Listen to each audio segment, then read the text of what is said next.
Okay, so this is chapter 8.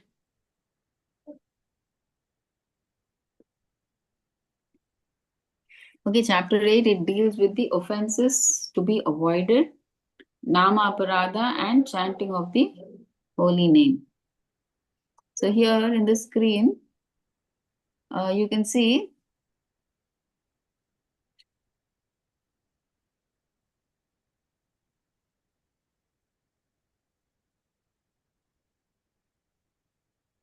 so this is the 19th item of sadhana that we're talking about, the offenses to be avoided. Okay, the essence of sadhana is what? Fixed mind on Krishna. So why do we do sadhana, chanting or reading or hearing or devotional service? So what is the essence of sadhana? Is to fix the mind on Krishna. But when we do offense, what happens? It takes the mind away from Krishna by minimizing its importance. Okay, so one is, what is the, we'll be dealing with two offenses. One is Seva Aparad, that is deity worship offenses. So what are they? The first one is less serious than Nama Aparad because power of holy name corrects the offensive mentality. Because when we do any offense to the deity, that can be corrected by chanting, right? By chanting the holy name. So it is the Seva Aparad is less compared to chanting of the holy name. So it does not mean deliberately neglect deity worship. So this does not mean that wantedly you minimize deity worship. Okay. So see, these are the supplementary Vedic literatures gives 32 list of offenses. So today, out of these 32, I think we can cover possibly 20 within the time that we have, and then maybe remaining we'll cover in the next, because I want to do it in detail, because I will also learn and you will also learn. So that's the main intention. Otherwise, I can just read through or even skip without reading also. But still, I thought it'll be better if I go in detail. It'll help both of us. And then after those 32 list of offenses, we have in Varaha Purana an additional of 29.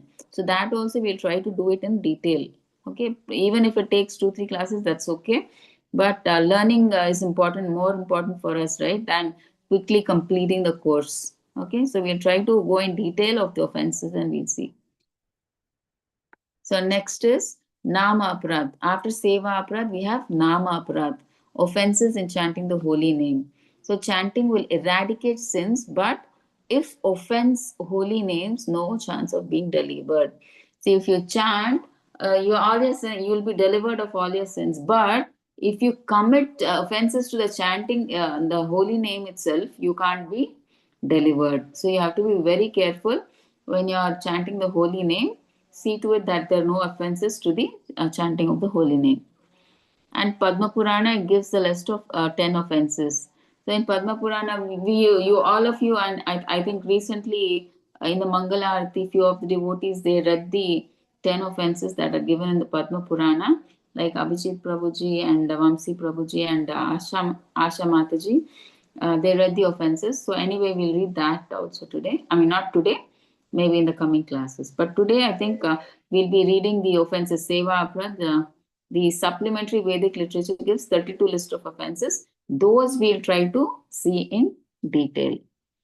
Okay, so with this, the 8th chapter will be over actually. Yeah, it's over. Okay, so now, yeah, with this, it's over. So we can close this 8th chapter. And then I'll try to open the, yeah, so a chapter 8, offenses to be avoided. So by one, we'll try to read and we'll try to understand how to overcome and what is that offense also we'll try to understand. Okay, in the supplementary Vedic literature, there is the following list of 32 offenses in the matter of serving the Lord, that is deities. So first offense is one should not enter the temple of the deity in a car or palanquin or with shoes on the feet. Okay, so What does this offense tell us? It basically, this instruction teaches us humility and respect towards the Lord. See, the temple is not an ordinary place, it is the personal residence of the Supreme Lord. So, when you are entering on foot without shoes, it reminds us that we are approaching the deities with submission, cleanliness, and respect, not out of pride or comfort. Okay, but if we are using cars, we are coming in cars, palanquins, and shoes, it represents material status and bodily identification. But when you're leaving them outside, it helps the devotee leave their ego behind and worldly designations and enter the temple in the mood of a servant. So it makes us aware that the Lord is supreme and we are his servants. Okay, and Rupa, this is the first one. So main thing is we try to give up that bodily ego, and we try to understand that we are the servants. When we leave the cars and all the material worldly things, we leave them outside. We try to understand that Krishna is supreme and we are servants, and we try to be submissive. So that is the reason we should not enter the temple without in a car or a palanquin or with shoes on feet. So this is the first one. Okay, second one. So I want all of you to practically know the reason why we are not supposed to enter the temple, right? So that is the one thing. The second is one should not fail to observe the various festivals for the pleasure of the Supreme Personality of Godhead, such as Janmashtami and Ratha Yatra. So Rupa Goswami says like this is an important anga of devotional service, and it is not just a mere social or cultural activity. Many of them, they do these festivals just as a social or cultural activity. If it comes, it is just like a hangama for them. It is like just for enjoyment they do it. Like for example, this Navaratri comes, the Dandiya is just for enjoyment. Vinayaka Chavati they try to do, they put all Bollywood songs. It is just as a enjoyment. It's not for spirituality or something like that. So festivals are not just done for enjoyment. It's not just a mere social or cultural activity. Okay. Generally, why do we do festivals? Festivals are done solely for the purpose of pleasing the Supreme Personality of Godhead. But nowadays, if you see, there is no pleasing of God Himself. You see, in Vinayaka Chavati also, they put all these Bollywood, different kinds of music, filmy music they put. What is that? Where is their devotion? Even in Navaratri, they put all filmy music and they play dandiya for 9, 10 days. Where is the pleasing of God there? Okay, so it's just become a tradition kind of. I mean, like it's become like a ritual just for their enjoyment. They're putting it. There is no concept of pleasing the God over there. Okay, so when we celebrate a festival, when we celebrate a Lord's appearance or his pastimes, devotees they engage their body, mind, words, and senses in remembering Krishna. So when we're celebrating a festival, we are using every part of our body, our senses, minds, words, and everything in remembering Krishna. We do devotional service to Krishna either by making garlands or whatever, like we engage our whole body, mind, senses in remembering Krishna. So when all of us as a group engage in such activities, it greatly awakens bhakti. So when we are in a group and we become so enthusiastic because we see the others participating so actively, so we also get that enthusiasm. So this in turn awakens our bhakti. Even though we may be new or we may be inattentive devotees also, doesn't matter, right? So when all of us as a group, whether they are new devotees or old devotees or any kind of devotees, or even if the devotees are not paying attention also, it gives them, it awakens bhakti in them. Seeing other devotees, it awakens bhakti in them. Okay, so that's why such festivals are very important to please the Lord And for us also, it's like it increases our bhakti when we do it as a group. So Prabhupada, Srila Prabhupada also explains that such festivals create an atmosphere of intense remembrance and joy. See, when we celebrate for such festivals, we feel so happy and excited. See, all the devotees, they become your friends. When you generally in the material world also, when you attend a party, you are so happy, right? You're so excited. Right, the same way when festivals are happening, the devotees experience the same feeling when they remember Krishna. They're so joyful. Uh, Generally, during these festivals, we do a lot of kirtan. There's so much of hearing, chanting, seeing the deity, honoring prasadam, and serving together. So, all these activities purify the heart. It is for our benefit. When we do all these activities for the Lord, it's purifying our heart. See, even by just engaging in seva during these festivals, even if you have no knowledge or little bit knowledge, but still you perform devotional service, you get that spiritual benefit. Knowingly or unknowingly, you participate in the festival activities, the group activities, you receive that spiritual benefit. For example, see, generally when while pulling the rath, when the rath comes on the road, many people, on the road, we invite them to come and pull the rath.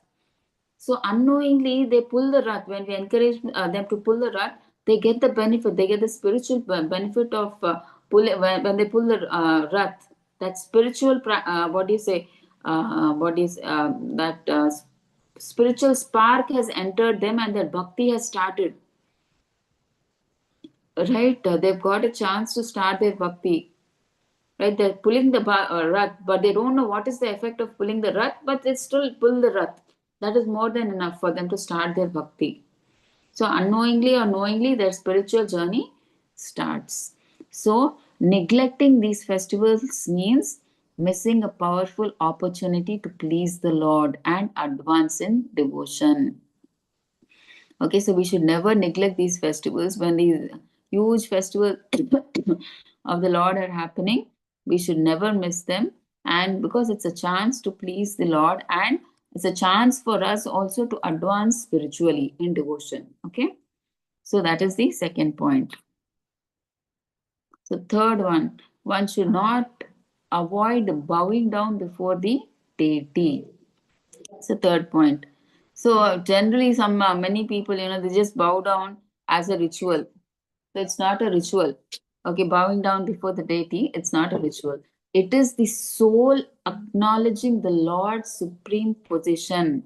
So when we do dandavat, what are we doing? We are trying to say we are surrendering all our ego before someone. It's not easy for anybody to bend before anybody, right? So when we are bending or we are doing a dandavat before the Lord, it is we are acknowledging, the soul is acknowledging the Lord's supreme position. Okay, Sri Prabhupada, he explains that, see, even just by your simple act of obeisance, it immediately places one in a proper devotional mood. See, it reminds the devotee when he's paying obeisances, it's reminding the devotee that I am servant and Krishna is the master. Okay, and Drupa Goswami also says that this is an essential anga of sadhana bhakti. Why? Because it engages the body in surrender. Right? So if you don't bend up, I mean, like if you don't offer dandavat, it increases your pride. You're not bending before anyone, right? So if you avoid this act, it can slowly increase your pride. Okay, but when you bend before the deity, it invites mercy. See, for example, you see the politicians, they never bend. It hurts their ego. They never try to bend before anybody. And even if you ask them to sit and honor a full plate of prasadam, they don't like, they think that they are eating free food over there. They don't think prasadam is like mercy. They think they're eating free foods. That's why what do? They just take a little bit. They say the prasadam is quantity is not important. How much ever we take, a little bit they will take and they'll honor and they'll leave. They will not have that full plate prasadam. Because when they have that full plate prasadam, they think they're beggars, they're eating free food. So like that. So they can never try to be, they can't surrender to, they can't bend before anybody, these politicians. Okay, but if we bend, don't bend yourself in front of anybody, but bend or offer bend in front of God. That invites mercy. Okay, so even see if one feels distracted or unqualified, offering obeisances before the deity.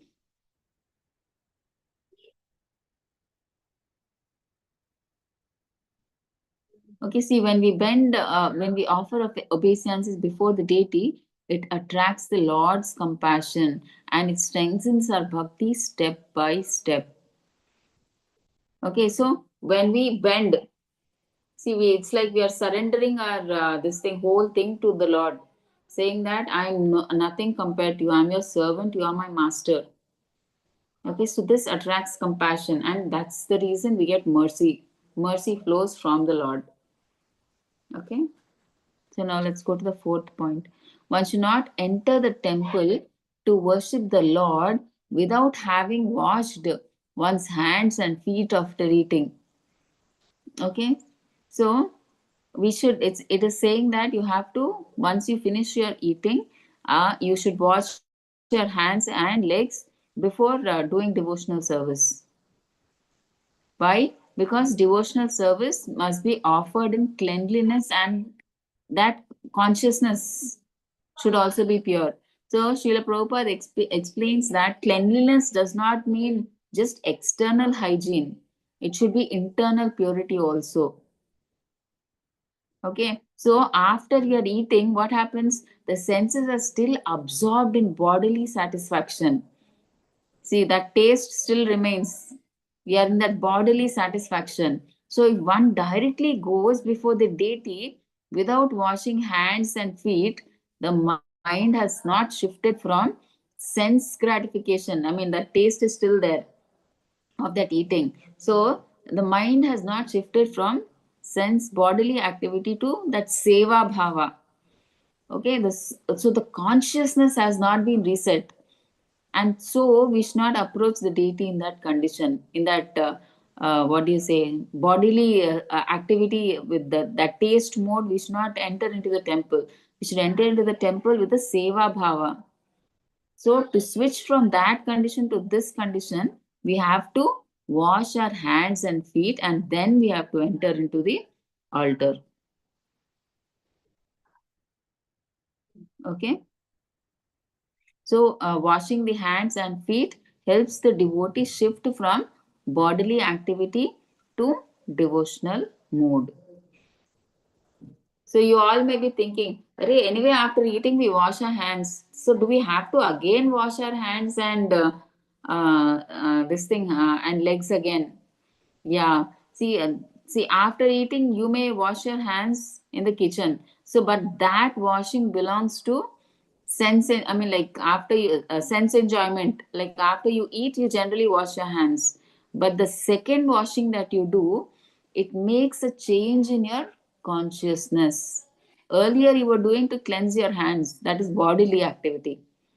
After eating, you wash your hands generally. But the second washing is the change in consciousness. It is just not keeping yourself clean, not hygiene, but it's a change of consciousness. So, Rupa Goswami says that such generally, people they think that these regulative principles are, like there's so much of a burden.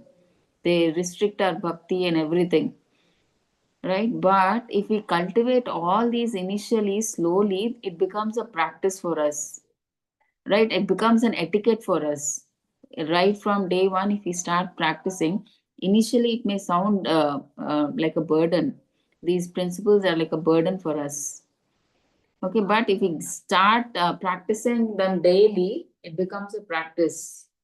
Okay, so when we do observe all these rules and regulations, we should understand that we are giving deep respect for the Lord's presence of the Lord. We are trying to respect the Lord by following all these rules and regulations. Okay, so that point is very important for us. So we should not think that these rules are like a burden for us and then who is going to do all this? No. But initially it may be difficult, but if you practice it steadily, it becomes an etiquette. See, all these rules are just to give respect to the Lord. Okay. So, fifth point, one should not enter the temple in a contaminated state.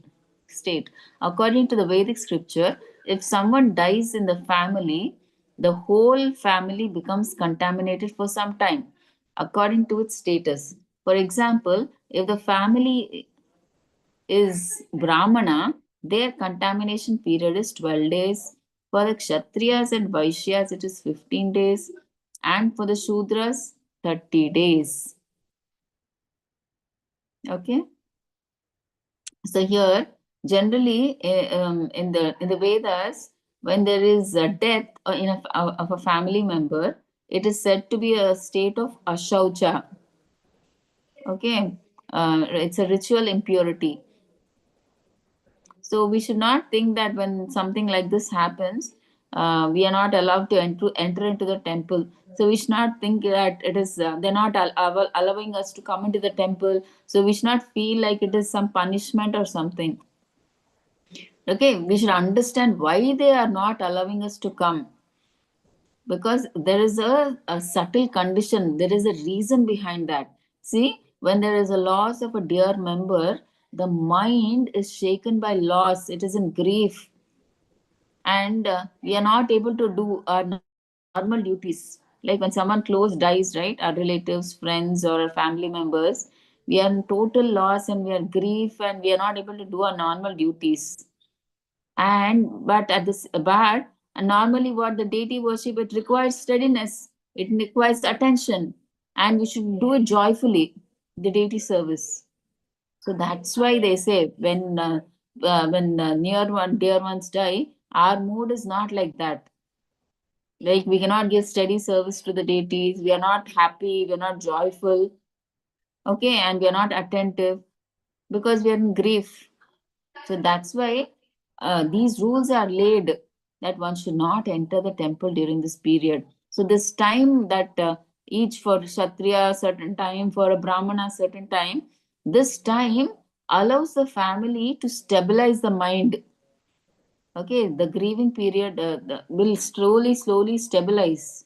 It will stabilize the mind, and gradually you can come back to devotional consciousness. So that's why that duration is given for a Brahmana so and so days, for a Kshatriya so and so days, so a Sudra so many days, so that they can slowly stabilize their mind from that grief and come to that devotional consciousness, they can come back. Oh, that is the only reason. Otherwise, it's not a punishment or something. Ashaucha. That is the reason. Because at that time we are full of grief. We will not be able to attend the deities with that regular steadiness and that joyful mood and all that. Do seva regularly.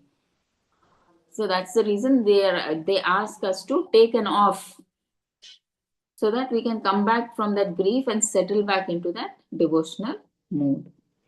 And we see that the different durations for Brahmana, Kshatriya, Vaishya, and Shudra, right? So we should not think that they are superior, that's why they have less number of days, they can go back to the temple fast. Not like that. The only reason is a Brahmana, he has 12 days because he's in the mode of goodness, so he understands, he has that knowledge, so he can quickly adapt to that devotional mode, right? And Kshatriyas, they are passionate. So for them to adapt, it'll take a little more long time. Kshatriyas and Vaishyas. And for the Shudras, because he's in the mode of ignorance, it will take even more time for him to come out of that grief. So that's the only reason. Otherwise, it's not that Brahmana is superior. That's why he's superior. That's why he has less number of days. Nothing like that. Because he's in the mode of goodness, he can adapt easily to change. because he has that knowledge that we are the soul and we are not the body. He has that knowledge, so he can adapt to the change easily. So for him, less number of days is enough. But for Shudra, he's so attached to the body that he does not understand that he is the soul. Right? So for him to get out of that grief takes more number of days from more than the Brahmana. Okay, that's the only difference. That's why more number of days for Shudra and less number of days for a Brahmana. They just for them to get purified and so that they can approach the deity with a peaceful heart. They can approach again. Okay, so that is the only reason. So sixth point, one should not bow down on one hand. Okay, bowing with one hand usually means, see, generally they say like this, they'll put with one hand. Generally, if you see the namaskara to the Lord, so that is not at all accepted. See, it means that the body is not fully engaged. So it shows that the mind is casual, it is distracted or proud. So you're not giving full respect to the Lord. So, and the obeisance that you are paying with half hand is it looks like it's just a formality. It's not complete surrender. Okay, how should you do a real pranama? Real offering means both hands, the head, the body, and the heart all should touch, right, to the earth. Like for Prabhuji's, it is like 13 parts, all parts, I think. 13 or 9, I'm not sure, sorry. 9 parts should touch the body, and for the ladies, it is 5 parts of the body should touch the earth. Okay, so that is the true pranama, dandavat that we do. Okay, so when you do dandavat, it means I'm fully at your mercy. See, why do we bend to somebody? When you bend under somebody, it means that we are surrendered to you. Now I am yours, you please take care of me. I have no hope. I'm totally dependent on you. Okay, so one-handed bowing, it means that you're giving partial respect. It shows carelessness. Okay, and Prabhupada, he explains that when we are doing deity worship, it trains us in discipline, humility, and attentiveness. And Prabhupada also says that when reverence becomes casual, devotion weakens. If we take everything for granted in devotion, it becomes devotion and everything. If we take it just like casual, the devotion gradually it weakens.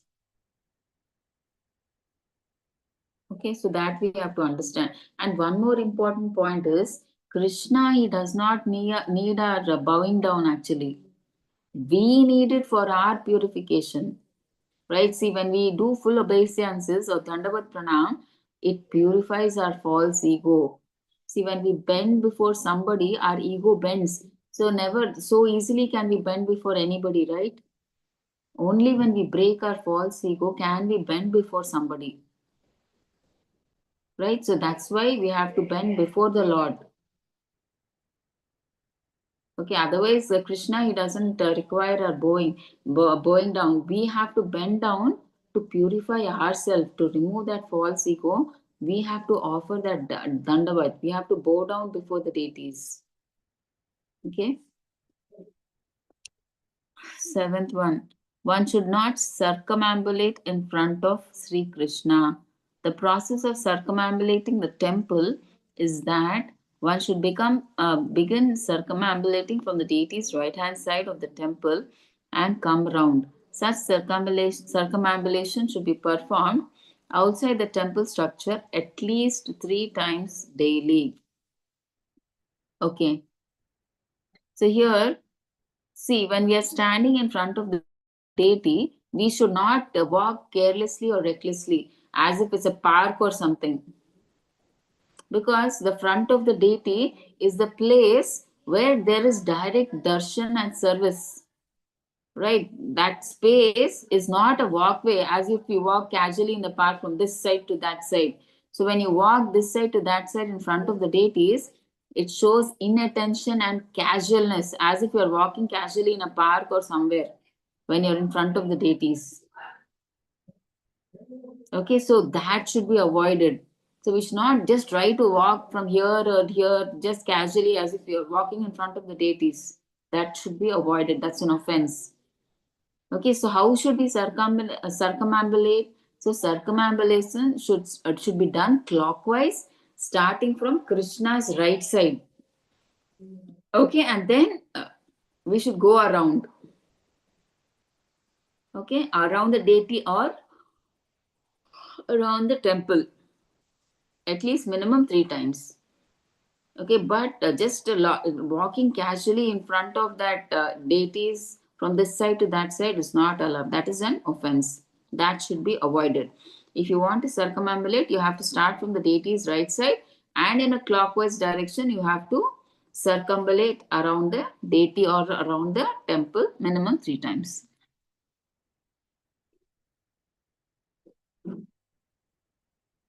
Okay, so that is the process. Next, eighth one. One should not spread his legs before the deity. Okay, what does this symbolize? See, it means we should not sit or stand in a casual, disrespectful posture in front of Sri Krishna. So, how we should not be there? We should not be sitting with legs stretched straight forward in front of the deity, or sitting with legs wide apart as if we are when we sit relaxed, resting at home. We should not sit with our legs wide apart. Okay, and even when standing, also we should not stand in a slouched or a careless way before the altar. We should not stand lazily. Okay, so when we are in such a postures, it shows inattention and like familiarity. They say now familiarity breeds contempt. Say as the more we get familiar with the deities, we take them as oh take it easy. So we should not behave like that.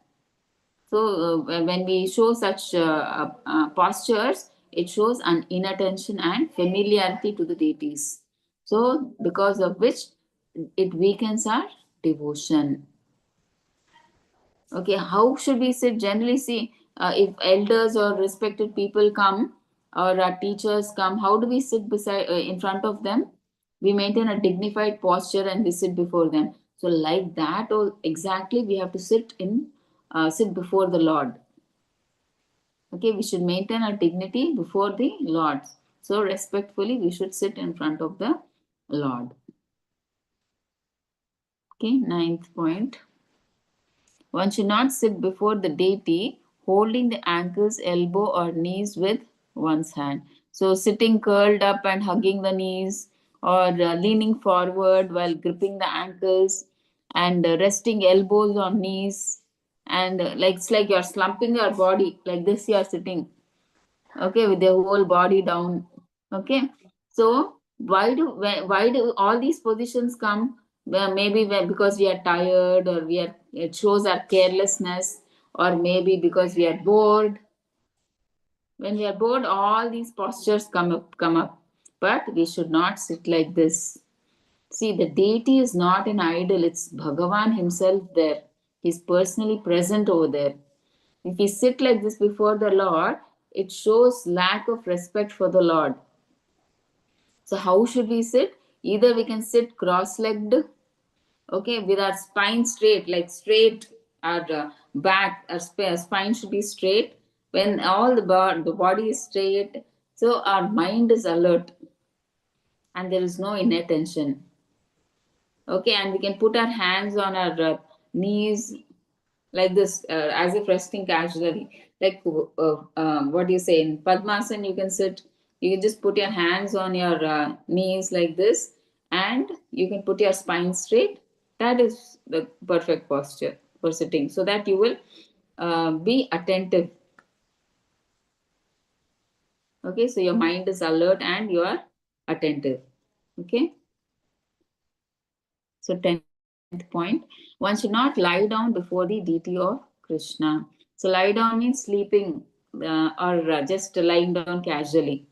So, one should not lie down before the deity. It shows what? Again, lack of respect and inattention.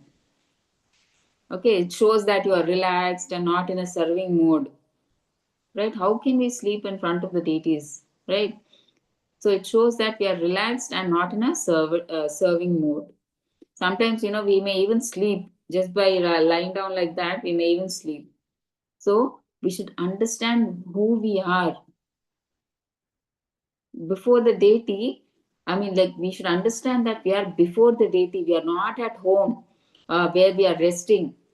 So we are in the presence of the Supreme Lord. So we should stand or sit upright. Then it shows our alertness, humility, and service. Okay. For example, if someone is ill or elderly or physically unable to, Krishna accepts the intention, not the posture. So in rare cases, it is okay if they are sleeping or lying down. Where is that? When if there are some elderly people or some people are they're physically unable. Okay, so Krishna at time he understands the intention because he's there as Paramatma, right? He understands our position. That time posture is not important.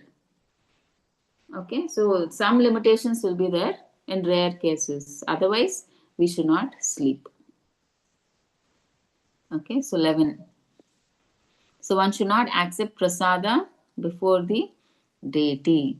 So why should we not have prasada in front of the deity? So prasada is like what? Mercy of the Lord, right? And who are we before the deity? We are servants of Krishna, right? So we should be in the mood of a servant and not as an enjoyer. If we eat prasada before the Lord, it's like we are enjoying prasadam, right? So we are servants of the Lord and we should remain as a servant. So that's why we should not try to be an enjoyer. Okay, so that's why we should not have prasadam in front of the Lord. Okay, so it give when we are honoring prasadam, we are in the mood of I am enjoying. But when we're worshipping the deity, we should understand that Krishna is the enjoyer. I am not the enjoyer. So we should have that mood. We should understand we should have that mood that Krishna is the enjoyer. You are not the enjoyer. But when we honor prasadam, we are in the mood of we are the enjoyer. I am enjoying. Okay, so that's why we should not honor prasadam in front of the deities. So, but how should you have? So, after offering food completely to the deities, you perform arati and prayers, and then you go to a designated place where you can honor your prasadam. Okay, and some limitations are when we are cooking boga, we should not taste the food.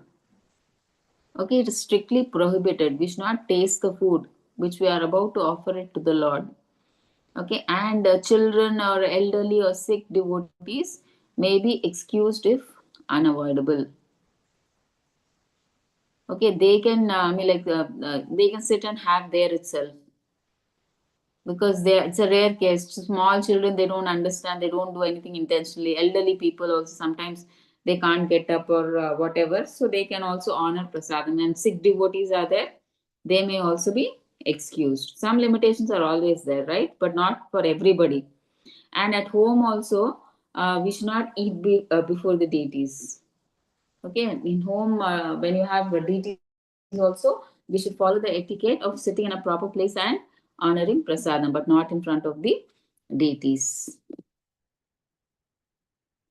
12. One should never speak a lie before the deity.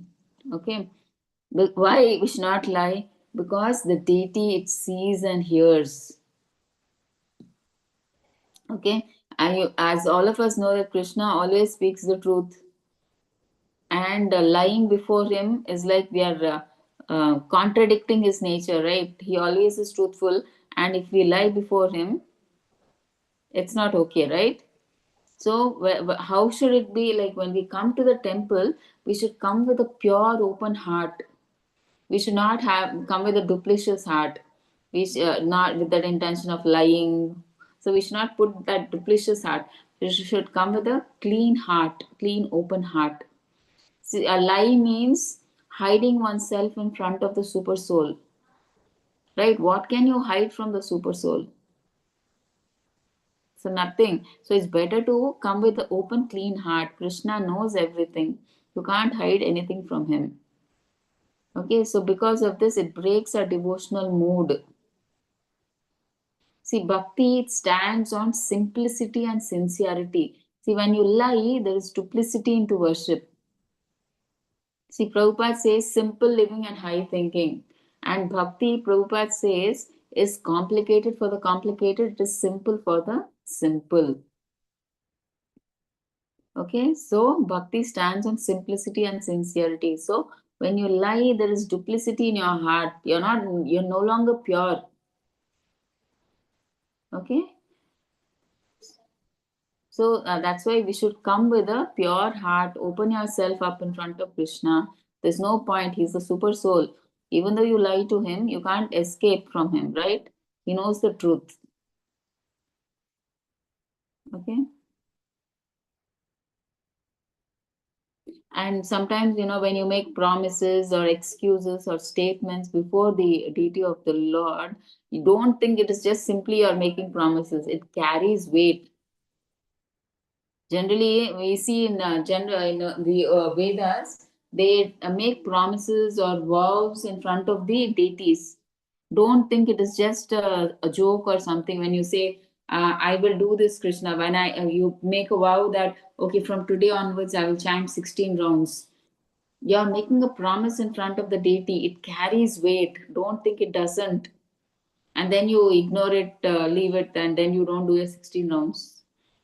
Please don't think like that. It definitely, whatever vows you make before the deity, it carries weight. Okay.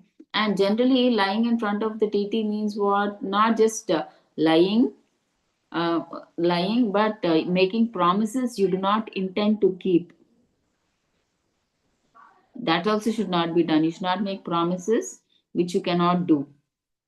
Next, giving dishonest excuses like I did not do it, but actually you did it. Okay, that's lying. You actually did it, but you say that I didn't do it. Right? And that is also lying. And pretending devotion externally while internally you are mocking or rejecting. So internally you are criticizing, but externally you are showing, you're trying to be a devotee. So that is also like lying. So lying means not verbally only lying, all these situations come into lying. But sometimes we may think that, okay, what if the truth will hurt somebody? See, I will not lie, but I will tell my opinion straight from my heart. And what if it hurts them?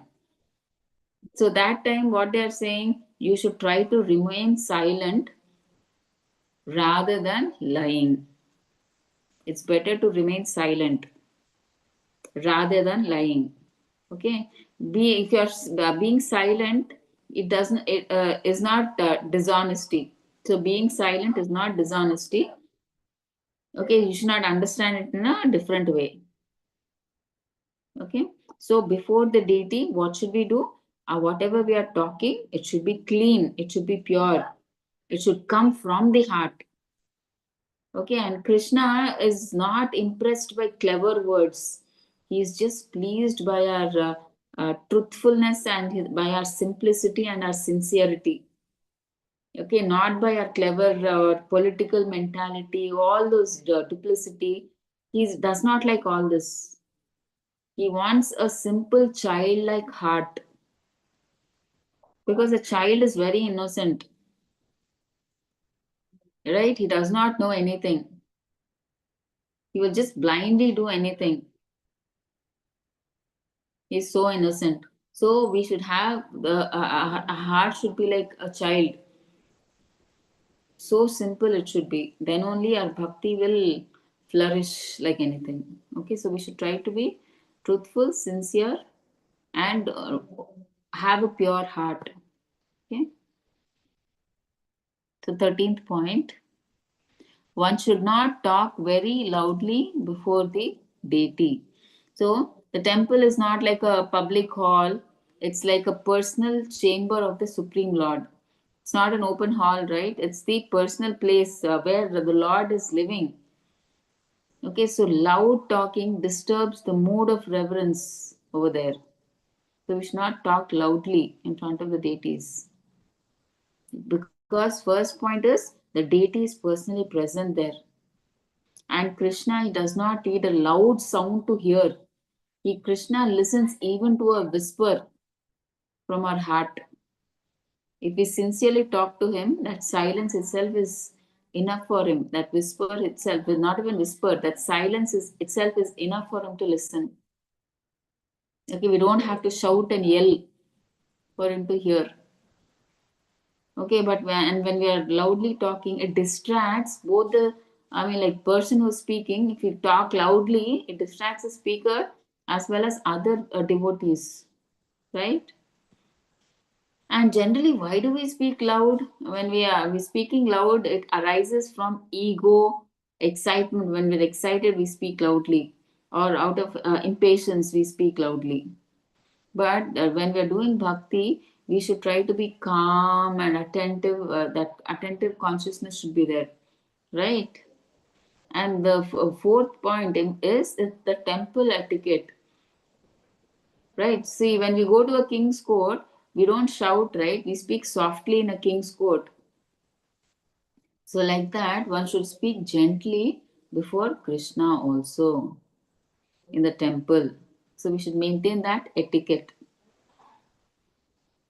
So here one clarification they are giving. See, you should not think that kirtana, prayers, and all these things are not considered loud talking. You may be thinking kirtana means loudly they'll be singing and everything. So that is not considered sound. Kirtana or that prayers that we do, Mangalarti. So these are not called loud talking. Okay, so what is that talking or loud talking means what? The what do you say? The worldly talk that you talk, the gossip, joking, or all these kinds of arguments, they should be avoided.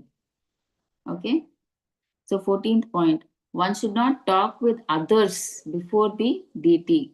So it means talk with others means we should not talk about ordinary, unnecessary conversations. They should be avoided. Right? Material talk or unnecessary talks, conversations should be avoided in front of the deity.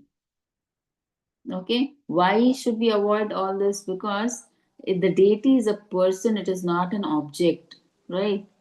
So deity means what? It's just not an idol or a stone or something. It's Krishna present himself. See, when he is there, when the deity is there and personally physically in front of us, we ignore the deity and we talk to someone else. It's like insulting the deities. See, like if you invite some guest to your house and you don't talk to them and you talk to someone else, how is it like? It's like you're insulting that person, right? You're inviting him. So, like that, you're standing in front, you've come to see Krishna and you're not talking to Krishna and you're talking to others. It's like disrespecting Krishna, right? So you're ignoring someone like who is physically present in front of you. Okay, and and it protects our second point is it protects our concentration. See, bhakti depends on smaranam. Smaranam means what? Remembrance. So when you talk casually, it pulls the mind away from Krishna to the material plane. So when you're talking, you don't talk talk to Krishna or talk about Krishna. You're talking all mundane talk. So you are like pulling your mind away from Krishna to the material platform. Okay, and next it shows respect and humility. See, when you're silent or you're talking less, it shows respect. Okay, unnecessarily if you're talking, it means you're familiar or you because of negligence or carelessness you do that. Okay, and the one last point is it creates a sacred atmosphere. See, the temple is meant for seeing the deity, hearing kirtana, offering prayers, and it's not for material talk, right? So it's better we don't talk or if very slowly we talk. And that talk also, what is allowed? whatever, I mean, like if it's related to the deity or something you want to talk, that kind of talk is allowed. Or if you want to talk to the pujari, that talk is allowed. Or if you want to talk to the deity, I mean, sometimes we talk to the deity, right? It's very softly or silently from our heart. So that is allowed.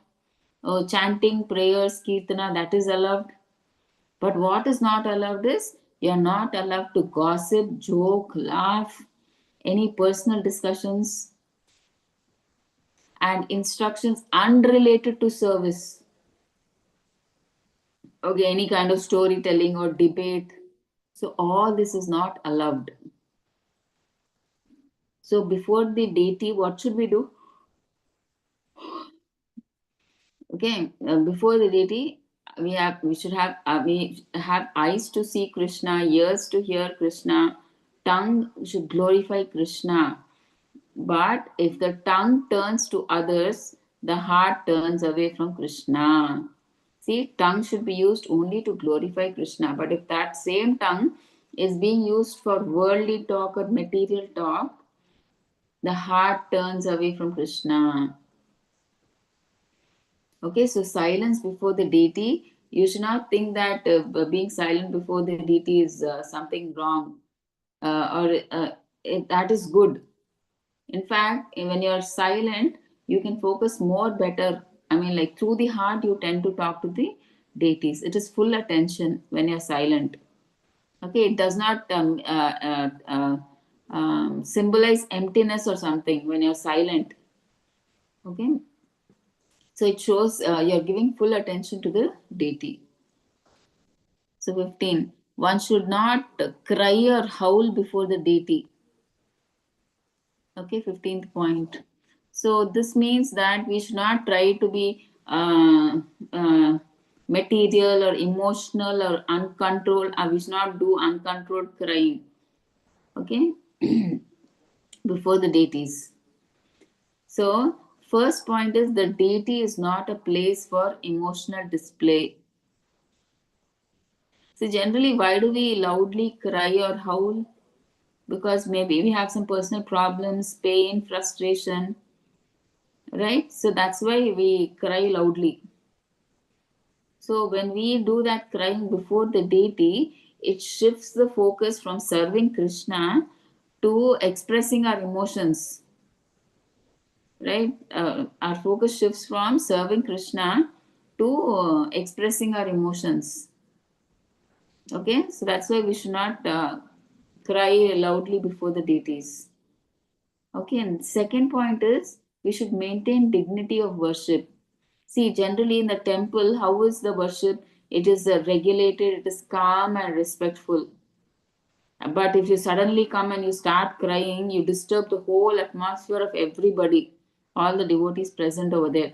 Their focus will be on you rather than on the deities because of the howling and the crying, because you're disturbing others. And one possible reason is generally people, they want to imitate the advanced devotees. So that's why the advanced devotees, they show these genuine the tears of love for Krishna. That is very rare. It is for very highly exalted pure devotees. They exhibit these symptoms of crying. Okay, so some people, they try to artificially cry or do a drama. So this is an offense. We should not do that. Okay. And they're saying like not by crying, but we should encourage inner absorption. Okay, by showing your emotion loudly crying, it does not help. But what are they saying? By like what um, bhakti, it matures through steady remembrance, but not by coming I mean like into the temple and big loudly crying. Okay, so bhakti, it matures slowly, steadily by practicing, by doing sadhana. Okay, not by emotionally outbursting and crying and doing all those things. Okay, so it should come from within, not by an external display of crying loudly or all that. Okay, So what should we do? What is allowed? So soft tears that come naturally while chanting or praying. See, sometimes when Kirtana is going on, tears can start coming from our eyes. So that is allowed. Those soft tears are allowed. Or when you're praying, sometimes tears start rolling in your eyes. Right? That is allowed. So quiet emotion without any disturbance, that is allowed. Okay. So Srila Prabhupada says that real bhava is silent and deep, not noisy. It does not, when you're being noisy, howling, crying, you're just trying to attract others' attention. But Prabhupada says that real bhava is comes when you're silent. That is the time you're going deep. Okay, when you're silent. So we should not do loud weeping or crying or wailing or howling, and we should not do that dramatic emotional behavior, crying to attract attention. So all this we should not do. Okay. So Krishna, he listens most closely not to the volume of our voice, not that by screaming, screeching, Krishna listens to our voice, but he listens to the sincerity of our heart. Okay, even silently we talk to Krishna, Krishna hears it. Okay, that is important. So 16th point, one should not quarrel before the deity. See, we should not quarrel before the deity because the Lord is personally present in the temple, and quarreling arises. Why do we quarrel generally? Because of ego and anger.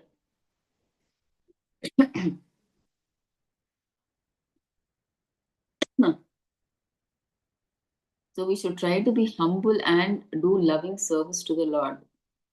Okay, when we are angry or filled with false ego, such kind of behavior, it disturbs the spiritual atmosphere and it displeases the Lord. So if we have any disagreements, it should be resolved calmly, and that too away from the deity. Okay, maintaining peace, respect, and devotional consciousness in the temple. Okay, 17th point. One should not chastise anyone before the deity. Okay, so before the deity, the atmosphere should be peaceful, respectful, and devotional. So, chastising or scolding or correcting someone, these bring anger and ego into the Lord's presence. So, when you scold somebody or chastise somebody or you correct somebody, like you are in anger, right? You're scolding them. So, it brings anger and ego into the Lord's presence. Rupa Goswami and Srila Prabhupada, they say the deity room is equal to Vaikuntha. So harsh words should not be used there.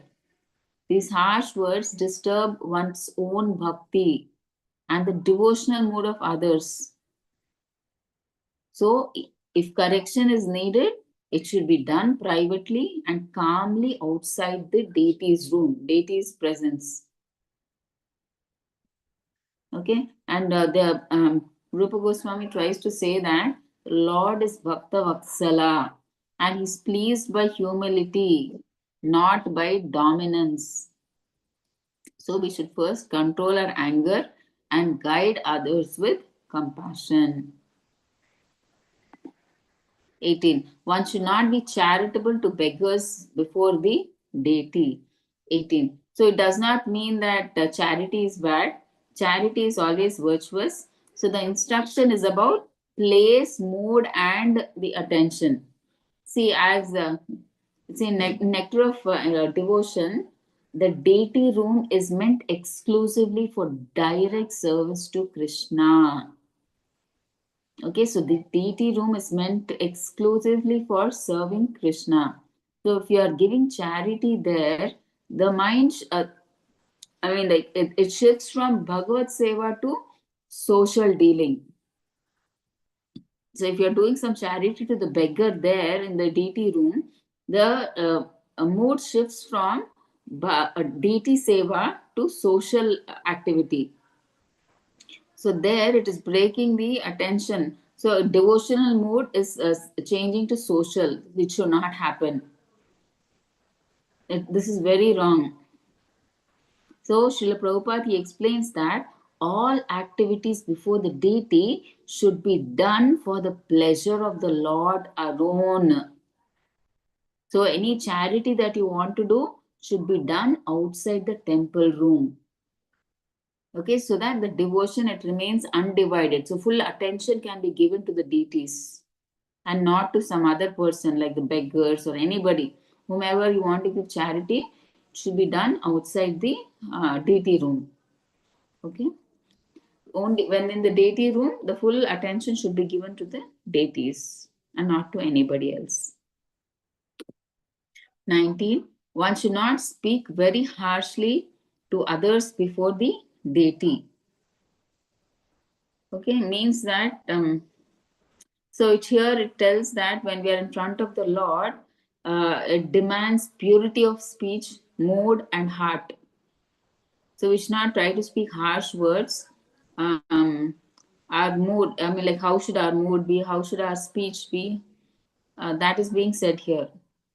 Generally, why do we speak harsh words? They come from when we are angry, we are full of ego, or we are impatient. So these are, so we are in more in the mode of passion and ignorance. Okay, so bringing such vibrations before the deity is disrespectful, because the deity room is a place of love, humility, and service. Okay, so before Krishna, even correction should be gentle. If you are trying to correct, also it should be gentle. Okay, so Lord is Bhava Grahi. He accepts our inner mood. So for Krishna to understand, we don't have to explain. He's sitting as Paramatma in our heart. Okay, even if we are silent, he can read our feelings from inside. Right? So sharp speech, like harsh words, it disturbs not only others but also our own devotional consciousness. See, when we are in anger and we shout, see, our whole body becomes disturbed, right? We feel that vibration ourselves. See, it disturbs us and even the others beside us. Okay, so before the deity, our word should be, it should be soft, truthful, and devotional. Or even the best thing is be silent. That itself is the best service. Talk to Krishna by being silent. So Krishna understands that also. Okay. So 20, one should not wear a fur blanket before the deity. See, wearing a fur blanket before the deity should be avoided because fur comes from animal violence. By killing animals, they get that fur with which they make these blankets. Okay, so generally these blankets are worn for material comfort, okay, rather than devotional purity. So that's why they should be avoided. And the deity room it requires cleanliness, sattvic consciousness, and deep respect. So we should not use such kind of blankets. Okay, so worship when you're worshiping God, it should be in a humble service attitude, not of sense enjoyment. Okay, so that's why we should avoid wearing the fur blanket. 21. One should not eulogize or praise anyone else before the deity. So before the deity, one should not glorify anybody, not even the devotees. One should glorify only Krishna. So if you're praising others in front of Krishna, it diverts the attention from Krishna to someone else. Okay, as earlier we said, the altar is only for exclusive devotion, right? So everything should be focused on the deities. Okay, if you want to praise any devotee, it has to be done outside the altar. Okay, so by doing so, we maintain the purity, humility, and focused bhakti.